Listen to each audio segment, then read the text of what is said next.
et bienvenue sur Ludibule Création. Je suis ravie de vous retrouver aujourd'hui pour réaliser cette petite boîte ensemble. Au premier abord, elle peut sembler des plus simples, mais lorsque l'on ouvre, on se rend compte qu'en fait, on est sur un rangement pour notre scrap room et donc on est sur un rangement de doigts éponge. Je ne sais pas vous, mais moi pour toutes les couleurs, j'ai un doigt éponge différent. Tout simplement parce que je n'ai pas envie de devoir les laver à chaque utilisation. Donc ici, j'ai toute la collection des brillants. Vous le savez, chez Stampin' Up, on a des collections de 10 couleurs. Donc on a les brillants, les subtils, les neutres, les royaux et on a aussi les Incolor. D'ailleurs, si vous voulez découvrir en avant-première les Incolor 2021-2023, je vous invite à suivre mon live juste ici sur cette chaîne, dimanche à 10 h. Dans cette boîte, on a toute la collection de couleurs, donc des brillants. Ici, si je prends celui-ci, donc le Grappe Gourmande, vous voyez, j'ai mis la couleur qui est sur le doigt éponge en fond pour le ranger. Comme ça, je sais tout de suite quelle couleur je vais prendre. Si vous souhaitez apprendre à réaliser ce rangement pour doigt éponge pour les subtils, je vous laisse me suivre. On a besoin d'une base qui mesure 11,4 par 17,7 cm. Ici, j'ai pris la couleur Juste Jade et celle que je vous ai montrée tout à l'heure était en Mystérieuse Brume. On a aussi besoin d'un morceau de papier imprimé pour le couvercle qui mesure 8,7 cm par 14,7 cm. Voici donc la collection subtile de Stampin' Up. Je ne sais pas vous, mais moi c'est des couleurs que j'apprécie énormément. On a donc besoin de 10 carrés, chacun dans la couleur du doigt éponge que vous allez mettre à l'intérieur, qui mesure 6 cm. On a aussi besoin des poinçons alphabet à loisir. Je pense que je n'ai même plus besoin de vous les présenter tellement je les utilise énormément et aussi très souvent. Pour la petite touche de décoration, on va avoir besoin de la perforatrice libellule.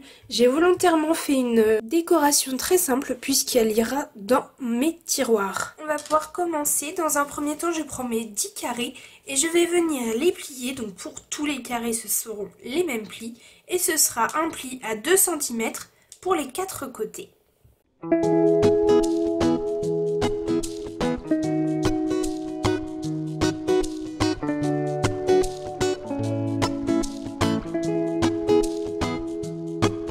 Que j'ai plié mes 10 carrés, je suis venue appuyer tous mes plis avec un plioir et maintenant je vais prendre ma paire de ciseaux et je vais venir ici le long de la ligne de plis coupés, ici un petit biais comme ceci, même chose juste en face, comme ceci et comme ceci, et alors je retourne et je fais la même chose ici.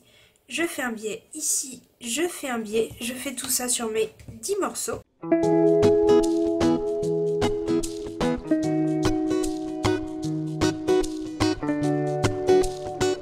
Maintenant que c'est fait pour mes 10 carrés, je prends ma colle et je vais venir assembler .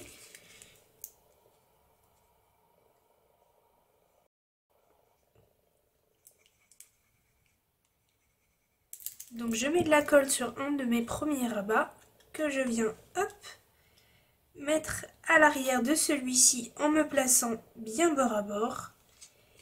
Et je pense que vous l'aurez compris, cette étape je la fais aussi pour ici, pour celui-ci et aussi pour le dernier que je viens mettre à l'arrière et j'obtiens ceci, donc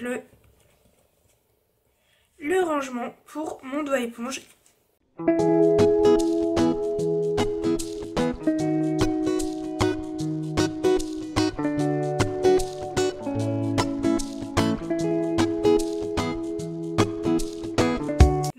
J'ai mes 10 cubes comme ceci, je vais pouvoir les coller les uns sur les autres, donc sur une rangée de 2 comme ceci et 5 par rangée. Donc moi je les ai mis un petit peu en dégradé de couleurs, donc les roses, le corail, le violet, les bleus, les verts et le jaune.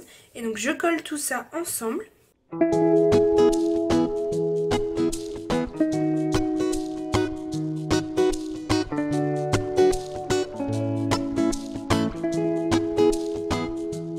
Et voici ce que ça donne une fois que j'ai collé les 10 carrés ensemble. Je vais maintenant pouvoir déposer le doigt mousse dans chacun de ces couleurs et on va maintenant s'occuper de la base de notre boîte et de son couvercle. Comme pour les carrés tout à l'heure, ce sera un pli identique pour les 4 côtés.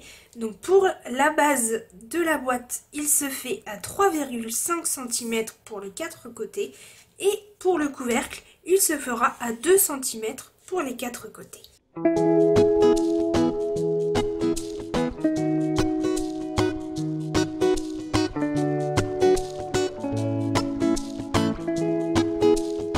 Maintenant que mes plis sont faits, je peux prendre ma boîte. Je viens comme ceci ici, le long de la ligne de pli coupé bien droit. Sur le carré extérieur, je fais un petit biais comme celui-ci, comme ceci. Je fais ceci pour les 4 morceaux juste ici et je fais la même chose pour le couvercle.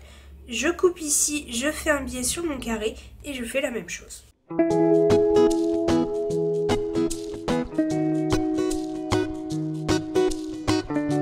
Maintenant que tout est coupé, comme la coupe que je vais faire sur celui-ci, ce sera la même chose sur le couvercle. Donc je prends ma colle, je mets de la colle juste ici et je viens rabattre juste en dessous, comme ceci. Je fais la même chose avec les 3 côtés.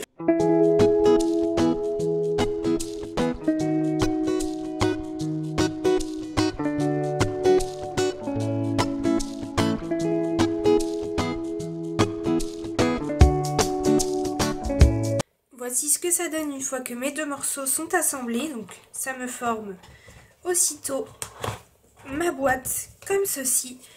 Maintenant je peux venir glisser ceci à l'intérieur comme ceci. Alors moi je ne le colle pas tout simplement parce que je trouve que ça reste bien en place. Donc je pense qu'il n'y a pas besoin de le coller. Après si vous préférez le coller, libre à vous. Je suis venue remplir mon rangement avec les doigts éponges de chaque couleur. Je vous avoue, je ne sais pas pourquoi je ne l'ai pas créé avant. Ça va extrêmement me faciliter la vie. Je n'aurai plus besoin de fouiller dans mon tiroir à doigts éponge, à me mettre de l'encre plein les doigts et à ne pas trouver la couleur que je veux. Là maintenant, je sais que j'aurai toutes les couleurs sous la main. Je peux maintenant refermer ma boîte. Je vais maintenant la décorer.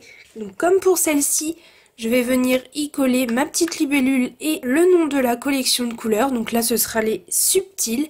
Et je ne sais pas si vous allez bien voir sur la caméra. Oui, là, vous allez bien le voir.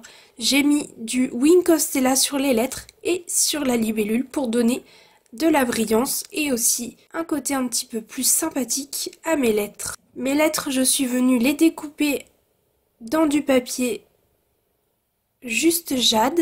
À l'arrière de ce papier, j'étais venue coller une feuille adhésive, donc je vais pouvoir coller mes lettres sans me mettre de la colle partout sur les doigts. Je colle mes lettres et ma libellule, je mets du Wink of Stella et on se retrouve une fois que c'est terminé.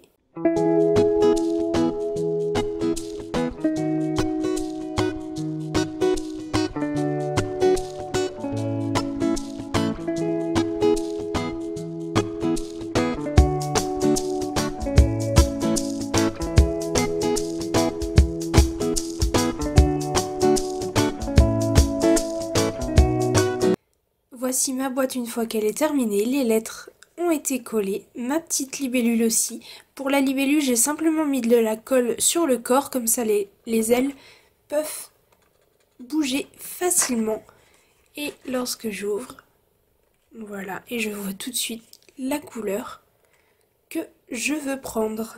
J'espère que ce tutoriel vous aura plu et que ce rangement vous sera aussi utile qu'à moi et qu'il vous facilitera la vie. Si vous avez aimé ce tutoriel, n'hésitez pas comme d'habitude à mettre un petit pouce en l'air. On se retrouve dimanche à 10 h en live pour découvrir les nouveautés du catalogue annuel 2021-2022. J'ai hâte de vous y retrouver. Jusque là, prenez bien soin de vous. À bientôt.